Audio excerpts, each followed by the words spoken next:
अजितदादांचा अपघात की घातपात? दादांच्या मृत्यूनंतर प्रश्नांची मालिका. विमानात 6 जण, 5 मृतदेह आणि न जळालेले कागद काय सांगतायत?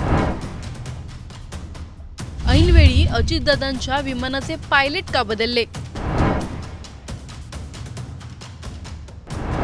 बदललेले पायलट कोण होते?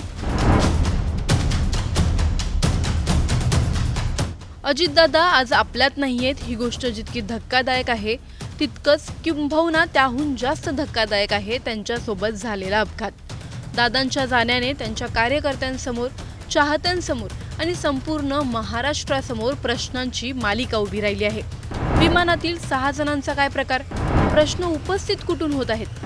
माळरानावरच्या कागदपत्रांचा अर्थ काय? आणि ऐन दिवशी दादांचे पायलट बदलले गेले ते कोण होते? त्यांना का बदललं गेलं? हे सर्व या व्हिडिओमधून जाणून घेणार आहोत.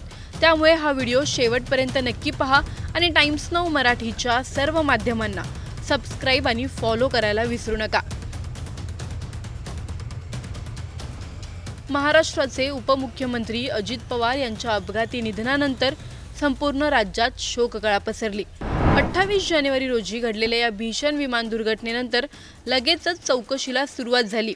Aircraft accident investigation bureau DGCA आणि नंतर CIDकडे तपास सोपवण्यात आला. अपघातग्रस्त विमानाचे अवशेष तपासासाठी नेण्यात आले. ब्लॅक बॉक्स ताब्यात घेण्यात आला. म्हणजेच अधिकृत पातळीवर चौकशी वेगाने सुरू आहे. मात्र या सर्वात काही प्रश्न सातत्याने समोर येत आहेत. या दुर्घटनेनंतर सर्वात आधी शंका उपस्थित करणाऱ्या व्यक्तींमध्ये पश्चिम बंगालच्या मुख्यमंत्री ममता बॅनर्जी यांचा समावेश होतो.